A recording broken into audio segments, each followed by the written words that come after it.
இதுவும் இதுவும் ஒண்ணா? கொஞ்சம் கூட வெக்கமே இல்லல்ல. ஆனா அது எப்படிப்பா நீங்க மட்டும் இவ்வளவு தைரியமா பேசுறீங்க? அதுலயும் ரொம்ப கான்ஃபிடென்ட்டா வேற பேசுறாய்ங்க சார். நீங்க பேசுறதெல்லாம் உங்க மூளைக்கு போச்சுன்னா, மூளை உங்க மூஞ்சில வந்து காரி துப்பாது? அது சரி. அது ஒழுங்கா வேலை செஞ்சிருந்தா நீங்க ஏன் இப்படிலாம் பேச போறீங்க? இப்ப ஒருத்தன் ஒரு எக்ஸாம் எழுதுறான்னு வச்சுக்கோங்க. ஒரு யுபிஎஸ்சி எக்ஸாம் எழுதுறான்னு வச்சுக்கோ. அந்த யுபிஎஸ்சி எக்ஸாம்க்கு தொடர்ந்து 10 முறை பயங்கரமா போயிட்டு எழுதுறான். அதாவது அது ஒவ்வொரு முறையும் எழுதுறப்ப பார்டர்ல இல்ல, வெளியில சொல்ல முடியாத அளவுக்கு ஒரு மார்க் எடுத்துட்டு வந்துடுறான். இருந்தாலும் விடாமுயற்சியா 10 முறையும் அவன் எழுதுறான். இன்னொருத்தன் அந்த யுபிஎஸ்சி எக்ஸாம் ஒரே அட்டெம்ப்ட்ல கிளியர் பண்ணி அடிச்சு தூக்கிட்டு அடுத்த வேலையை பார்க்கறதுக்கு போயிட்டான். இப்ப 10 முறை விடாம ஒருத்தன் தொடர்ந்து எழுதிட்டு இருந்தான் பாத்தீங்களா? அவன் பெரிய ஆளா? இல்ல ஒரே ஒரு அட்டெம்ப்ட்ல அடிச்சு தூக்கி போட்டு அவன் மாட்டுக்கு அசால்ட்டா போயிட்டானே, அவன் பெரிய ஆளா? கஷ்டமா இருக்குல்ல. இந்த நமக்கு ஏத்த மாதிரியே சொல்றேனே, எனக்கு ஏத்த மாதிரி சொல்றேன்னு வச்சுங்க. இப்ப ஊருக்குள்ள நிறைய நாய் இருக்கு. அத எக்கச்சக்கமா இருக்கு. அதுல கணக்கே பண்ண முடியாத அளவுக்கு இருக்கு. ஊருக்குள்ள நாய் தான் அதிகமா இருக்கு, அதனால நாய் தான் தேசிய விலங்கு அப்படின்னு சொல்லி தேசிய விலங்க நாயை அறிவிச்சாங்களா என்ன? புளிய தானே அறிவிச்சாங்க. எண்ணிக்கையில என்ன சார் இருக்கு? எத்தனை தடவை வந்து போனா என்ன? எவ்வளவு இருந்தா என்ன? அதால நமக்கு என்ன பிரயோஜனம்? அதுதானே முக்கியம். இப்ப இந்த ஒரு கம்பாரிசன் ஒண்ணு தமிழிசை சவுந்தரராஜன் அக்கா பண்ணாங்க, ஐயா மோடியையும் ஐயா மன்மோகன் சிங்கையும் வச்சு. முதல்ல இந்த கம்பாரிசனை கனவுல வந்தா கூட நம்ம என்ன பண்ணிருக்கணும்? கவால்னு எந்திரிச்சு ஐயையோ தப்பு பண்ணிட்டேன் அப்படின்னு கன்னத்துல போட்டுக்கணுமா இல்லையா? நீ எனக்கு உண்மையில ஒரு சந்தேகம் ஒண்ணு இருக்கு.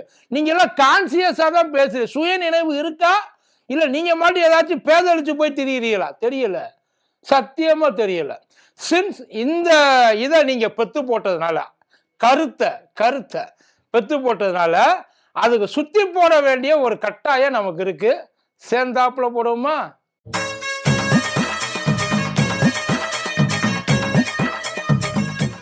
பூஸ்டர் சுகரை கண்ட்ரோல் பண்ணும், உங்க ஆரோக்கியத்தை மீட்டு தரும். சர்க்கரையை கட்டுப்படுத்துறதுக்கான எளிமையான வழிமுறை, இயற்கையான வழிமுறை. அனைத்து மருந்து கடைகளிலும் கிடைக்கும். மதியம் நேரம் வணக்கம். இது மதியம் தர்பார். நான் கூத்தடி கூப்பேன். அக்கா தமிழிசை சவுந்தரராஜன் இருக்காங்கல்ல, அவங்க ஒரு விஷயத்தை எடுத்து கொண்டாந்து போட்டாங்க. சார், மன்மோகன் சிங் எல்லாம் ஒரு பிரதமரா சார்? அவருக்கெல்லாம் தமிழ்நாட்டு மேல என்ன சார் அவ்வளவு அக்கறை இருக்கு? எங்க ஐயாவுக்கு இருக்கிற அக்கறையில அறவாசியாவது அவங்களுக்கு இருக்குமா? இப்ப சொல்ற கேளுங்க. அவங்களுக்கு இப்ப மன்மோகன் சிங் இருந்தாருல, அவர் கிட்டத்தட்ட 10 வருஷமா ஆட்சியில் இருந்தாப்புல. எத்தனை முறை தமிழ்நாட்டுக்கு வந்து போயிருக்காரு? வெறும் 15 தடவை தான் வந்திருக்காரு. ஆனா எங்க ஐயா மோடி இது வரைக்கும் 45 முறை வந்துட்டு போயிருக்காரு. இப்போ சொல்லுங்க, மன்மோகன் சிங்க்கு தமிழ்நாடு மேல அக்கறை இருந்துச்சா? இல்ல இவருக்கு ஐயா மோடிக்கு தமிழ்நாடு மேல அக்கறை இருந்துச்சா? காங்கிரஸ் தமிழ்நாடு மேல அக்கறை இருந்துச்சா? இல்ல பாஜகவுக்கு இருந்துச்சா? டெல்மி அப்படின்னு சொல்லி பயங்கரமான ஒரு கோட்டை கொடுத்துட்டு போனாங்க. இப்ப இந்த ரெண்டு கம்பேரிசனை வந்து நம்ம தனிப்பட்ட முறையில வச்சுக்குவோம். அது வந்து அப்புறமா வர்ற. முதல்ல மன்மோகன் சிங்க்கு ஐயா மோடிக்கு இடையில என்ன டிஃபரன்ஸ் இருக்கு? ரெண்டு பேரும், அதாவது இவங்களுக்கு இடையில இவங்களை வந்து வச்சு பார்க்க முடியுமா? உண்மையில ரெண்டு பேரும் ஒரே இதுதானா? தரம் வந்து ஒரே தரம் தானா? இல்ல இது வந்து ஏறு இறங்குது ஏதாச்சும் தெரியணும்ல. ஐயா மன்மோகன் அவங்களுக்கு இருக்கிற ஒரே ஒரு ஒத்துமை என்ன தெரியுமா? ரெண்டு பேருக்கு ஹிந்தி பேச தெரியும். அவங்களுக்கு இருக்கிற டிஃபரன்ஸ் என்ன தெரியுமா? மற்ற எல்லாமே டிஃபரன்ஸ் தான். ஐயா இவர் மன்மோகன் சிங் வந்து பிறந்தது வந்து பஞ்சாப்ல. அப்ப பஞ்சாப், இப்ப பாகிஸ்தான்ல இருக்கு. ஐயா மோடி பிறந்தது பாம்பேல. அப்ப பாம்பே, இப்ப அது குஜராத்ல உட்கார்ந்து இருக்குது. இந்த ரெண்டு எந்தெந்த எக்ஸ்ட்ரீம்ல போய் உட்கார முடியுமோ அவ்வளவு எக்ஸ்ட்ரீம். ஒண்ணும் இல்லை, ஐயா மன்மோகன் சிங்க என்ன சொல்லி அழைப்பாங்கன்னா மிடில் கிளாஸ் ஹீரோம்பாங்க. மன்மோகன் சிங் ஐயாவை 1991 அவரு பினான்ஸ் மினிஸ்டரா போனார் இல்லையா? நரசிம்மராவ் ஐயா காலத்துல பினான்ஸ் மினிஸ்டர் இருக்கிறப்ப அவர் கொண்டு வந்த அந்த எக்கனாமிக் அந்த ஒரு ரிஃபார்மை பிக் பேங் ரிஃபார்ம் எக்கனாமிக்ஸ். இன்னும் சொல்ல போனா அவரை மன்மோகன் சிங்னு அழைக்க மாட்டாங்க, மன்மோகனாமிக்ஸ். எக்கனாமிக்ஸை கூட சேர்த்து, இது அவரா எதுவும் என்னை இப்படி எழுது, என்னை இப்படி சொல்லு அப்படிலாம் எதுவுமே கிடையாது. இதெல்லாம் வந்து அவரோட ஆக்ஷன்ஸை பார்த்து அவருக்கு அவங்க வச்ச பேர். இப்போ மன்மோகன் சிங்க்கு ஐயா மோடிக்கு என்ன டிஃபரன்ஸ்? ஒன்றும் பெருசா இல்லை. அவர் கம்மியாக பேசுவார், நிறையா செய்வார். இவர் நிறையா பேசுவார், எதுவும் செய்ய மாட்டார். அவ்வளோதான் வித்தியாசம். ஏன்னா அவருக்கு தெரியாது. உண்மையில ஐயா மோடியை சொல்லி தப்பெல்லாம் ஒன்றும் கிடையாது. ஏன்னா இந்த பக்கம் இருக்க மனுஷன் மன்மோகன் சிங் ஐயா படித்த மனுஷன், நிறைய படித்த மனுஷன், அது இல்லாமல் பண்பா நடக்க தெரிஞ்ச மனுஷன். அந்த ஆளுக்கு விளம்பரம்னாலே ஆகாது. அதாவது தன்னை சுய பெருமை பாடிக்கிறதுக்கு அவருக்கு சுத்தமாக செட் ஆகாது. ஆனால் அப்படியே இந்த பக்கம் வந்தீங்களே, ஐயா மோடிக்கு படிப்பு வாசனை சுத்தமாக கிடையாது. இது வரைக்கும் அந்த சர்டிஃபிகேட்டை தேடுறாங்க, தேடிக்கிட்டே கிடக்குறாங்க. அது எவ்வளோ தூரம் போகிறாங்கன்றது தெரியல. அது இந்த பணிவுன்னு ஒன்று இருக்குல்ல, ஐயா கேமராவுக்கு முன்னாடி பணிவாக இருப்பார். ஆனால் ஐயாவுக்கு கேமராவுக்கு நடுவில் எவனாச்சும் குறுக்க வந்துட்டான்னு வைங்கள, அந்த பணிவு எப்படி பேர்த்து எடுப்பார் அப்படின்றது அதுக்கப்புறம் தான் தெரியும். ஒரே ஒரு பார்வை, அதுக்கப்புறம் அவன் அந்த ஏரியாவில் ஜில்லாவிலே இருக்க மாட்டான் இல்லை, அந்த மாதிரி முடிஞ்சு போச்சு. அவரு சாதாரண ஆளு, அதிபர், பிரசிடென்ட் அப்படிலாம் பார்க்க மாட்டாப்புல. எவன் குறுக்க வந்து ஐயாவோட மூஞ்சியை கேமரா கிட்ட மறைச்சாலும் உடனே தூக்கி கொண்டு அந்த பக்கம் உட்கார வச்சிருவாப்புல போடான்ட்டு. ஏன்னா அவருக்கு பொறுத்த வரைக்கும் அந்த பணிவு அந்த கேமராவை முடிவோட தான் இருக்கும். அதுக்கப்புறம் அது ஒன்றும் கிடையாது. இப்போ ஐயா மன்மோகன் சிங் வச்சுக்கோமே, அவரு என்னத்தடா கிழிச்சிட்டாரு இது வரைக்கும். பெரிய அறிவாளின்றிய, புத்திசாலின்றிய, படிப்பாளின்றிய, பயங்கர அந்த ரோல் மாடலு, அதுக்கப்புறம் இந்த மிடில் கிளாஸ் ஹீரோன்றிய, அப்படி என்னத்தை கிழிச்சிட்டாரு? ஒன்றும் பெருசாக கிழிக்கல. அவர் கிழிச்சதை சொல்றேன் கேளுங்க. இந்த இந்தியா பூரா ஒரு திட்டம் ஒன்று இருக்கு இல்லையா, என்னது, நம்ம மகாத்மா காந்தி ஊரக வேலை வாய்ப்பு திட்டம். அதை கொண்டு வந்தது அவர் தான். அதை ஏன் கொண்டு வந்தார்ன்ற ஒரு நினைப்பு தெரியுமா?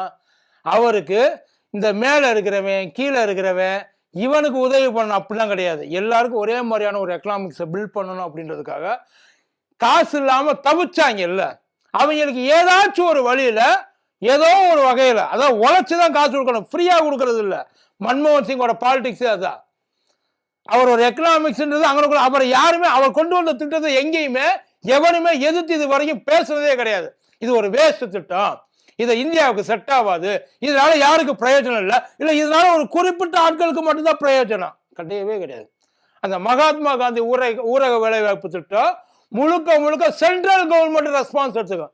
இப்ப ஐயா மோடி சொல்லியிருக்காருல்ல, ஸ்டேட் கவர்மெண்ட் 40 சென்ட்ரல் கவர்மெண்ட் 16, அந்த ஸ்கீம் எல்லாம் அப்ப கிடையாது. இதை முழுக்க சென்ட்ரல் கவர்மெண்ட் ரெஸ்பான்ஸ் எடுத்துக்கும்.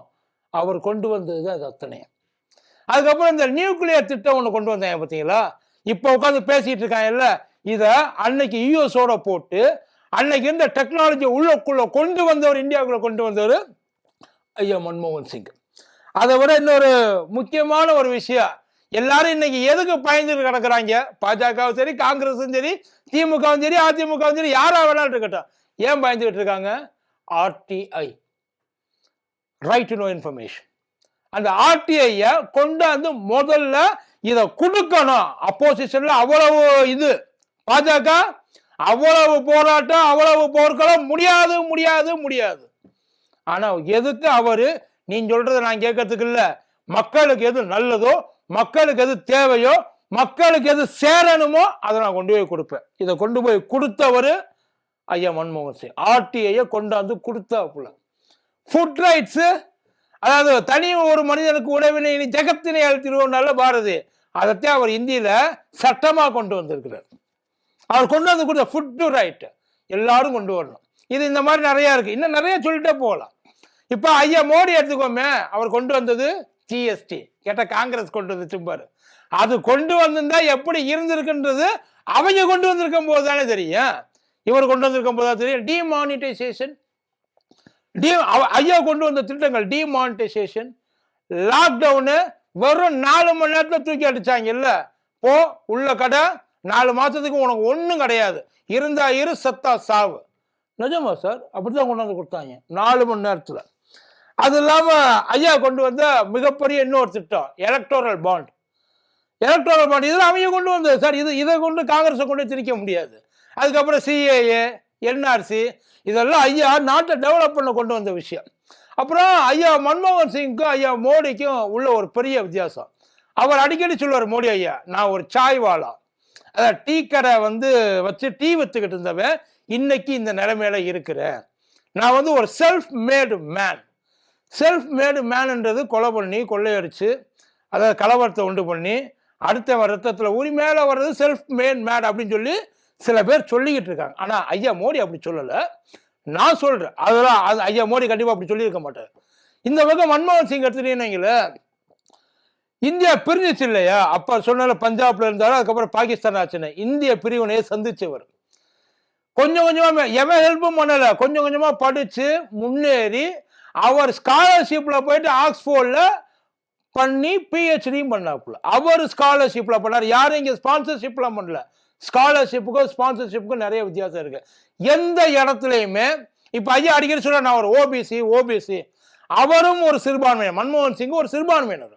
சிங்கு நினைச்சு பாருங்க, அவர் எந்த இடத்துலையுமே அவரை முன்னிறுத்தி அவரை பாவப்படுத்தி இந்த அழுது கெஞ்சி இந்த கண்ணீர் விட்டு கதறி ஒரு சில இதெல்லாம் வாங்குவாங்க இல்ல, அந்த அவசியம் கிடையாது. எந்த இடத்துலையுமே கம்யூனல் பிரச்சனையை அவர் கொண்டு வந்ததே கிடையாது. இந்தியாவில் கம்யூனல் பிரச்சனை மன்மோகன் சிங் ஆண்ட வரைக்கும் மத கலவரம், இந்த இந்தியூஸ், இந்த ஃபேவரட்டிசம், இன்னும் சொல்ல போனா ஓர வஞ்சனைன்றது கொஞ்சம் கூட கிடையாது. என்ன ஓர வஞ்சனை? பாஜக ஆள்ற மாநிலத்துக்கு ஒரு மாதிரி, பாஜக ஆளாத மாநிலத்துக்கு ஒரு மாதிரி பண்றான் இல்ல, எந்த விதமான ஒரு இதுவும் கிடையாது. பத்தாவதுக்கு ஒரு மீடியா இருக்கு இல்லையா, அந்த மீடியா இதை சுதந்திர ஃப்ரீடம் மீடியாவாவே வச்சிருந்தாங்க. ஐயா மோடி மாஃபியாவை மாத்திட்டாரு. உண்மை சார், அது ஒரு பிஆர் ஃபேக்டரியா தான் அவருக்கு ஒர்க் ஆகிட்டு இருக்கு. அவர் என்ன சொல்றாரோ அதான் போகணும், இல்லைன்னா அத்தோட போயிடணும், மூடிடணும், அவ்வளவுதான், வேற எதுவும் கிடையாது. இப்போ ஐயாவோட ஆட்சிக்கும் இங்க ஐயா மன்மோகன் சிங்கோட ஆட்சிக்கும் மோடியோட ஆட்சிக்கும் ஒன்றும் பெரிய வித்தியாசம் இல்லை. ஐயா மன்மோகன் சிங் ஆட்சியில் பெட்ரோல் போடுறதுக்கு மனசு அதான் ஜாலியாக இருந்துச்சு, சிலிண்டர் புக் பண்ணுறதுக்கு ஜாலியாக இருந்துச்சு. அதே மாதிரி வெளியில் ஒரு தங்கம் வாங்க போக, வெள்ளி வாங்க போக, ஆனால் ஒரு கல்யாணம் காது குத்து செலவு பண்ணுறதுக்கு பிரச்சனை இல்லாமல் இருந்துச்சு, பயப்படாமல் இருந்தேன். ஏன்னா விலைவாசி அப்படி. ஆனால் ஐயா மோடி வந்ததுக்கப்புறம் எல்லாத்துக்கும் இந்த தென்னாலியில் வர்ற மாதிரி எல்லாத்துக்கும் பயம், வீட்டை விட்டு வெளியில் போகிறதுக்கே பயம், எங்கே மூச்சு விட்டா காசு கேட்பாங்களோன்னு பயம். ஆமாப்பா, ஏன்னா இப்போ ஐயா மோடி ஆட்சியில் ஒன்றுமே உயரலையா? ஏன் உயரல? நல்லா நிறைய உயர்ந்துச்சு. பாவர்ட்டி, வறுமை கோடு, அது நல்லா உயர்ந்துச்சு. அதுக்கப்புறம் அந்த ரூபா மதிப்பு அது நல்லா உயர்ந்துச்சு. டாக்ஸ் அதுவும் நல்லா உயர்ந்துச்சு. அதுக்கப்புறம் இந்த இன்ஃப்ளேஷன் அதுவும் நல்லா உயர்ந்துச்சு. எல்லாமே நல்லா உயர்ந்துச்சு. இதெல்லாம் ஐயா மோடியுடைய சாதனைகள். ஆனால் இதை சொன்னால் நம்மளை அடிக்க வருவாங்க. அதனாலத்தான் அது அந்த சாதனையெல்லாம் நம்ம எங்கேயுமே ஐயா கிட்ட சொல்றதே கிடையாது. இப்போ ஏற்பட்ட ஒரு விஷயத்தை வச்சுக்கிட்டேன் நம்மளை எந்த அளவுக்கு அடிக்கிறாங்கன்றத பார்த்துக்கோங்க. அப்புறம் ஐயா மோடி 45 தடவை வந்தாரு. நான் இல்லை, 45 தடவை எதுக்கு வந்தாரு? எய்ம்ஸ் திறக்க வந்தாரா, இல்லை எய்ம்ஸில் எப்படி வேலை பார்க்குறாங்கன்னு சொல்லி பார்க்க வந்தாரா, இல்லை தமிழ்நாட்டில் எவ்வளோ நம்ம வீடு கட்டியிருக்கோம் அந்த வீடெல்லாம் எப்படி இருக்கு, மக்கள்லாம் நல்லா இருக்கான்னு பார்க்க வந்தாரா? வந்தது அத்தனை எலெக்ஷனுக்கு, வேற எந்த வேலையும் கிடையாது. எலெக்ஷனுக்காக மட்டுமே என்ன புண்ணியம் இல்லை யாருக்கு? அவருக்கு பிரயோஜனப்படுறதுக்காக அவர் 45 முறை வந்திருக்கிறார். இது வரைக்கும் எலெக்ஷன் பிரச்சாரத்துக்காக மன்மோகன் சிங் வந்திருக்காருன்னு சொல்லுங்க பார்ப்போம். தமிழ்நாட்டுக்கு எலெக்ஷன் பிரச்சாரத்துக்காக திமுகவுக்காக மன்மோகன் சிங் ஐயா பிரச்சாரம் பண்ணி அதுக்காக மட்டும்தான் 15 முறை வந்தாருன்னு சொல்லுங்க பார்ப்போம். நீ வந்தது பூராமே ஏதாச்சும் பிரச்சனையை கிளப்ப, ஏதாச்சும் கலவரம் கிளப்ப, வேற ஏதாச்சும் புதுசா அப்படியே அந்த கோல் மூட்டி விட, இல்லை இல்லாத ஒரு இன்ஃபர்மேஷனை இருக்குன்ற மாதிரி காமிக்க, முழுக்க பொலிட்டிக்கல். அது ஒரு பப்ளிக்காக வரல, ஒரு டெவலப்மெண்ட்டுக்காக வரல, ஸ்டேட்டோட டெவலப்மெண்ட்டுக்காக வரல, அவர் பார்ட்டியோட டெவலப்மெண்ட்டுக்காக வந்திருக்கிறார். அதனால தேவையில்லாமல் இன்னொரு தடவை இதெல்லாம் பேசி இன்னும் கொஞ்சம் டீப்பாக எங்களை எல்லாம் கிளற விடாம கொஞ்சம் கான்சியஸாக பேசுனீங்கன்னா அது எல்லாருக்கும் நல்லதுன்னு நினைக்கிறேன். நன்றி.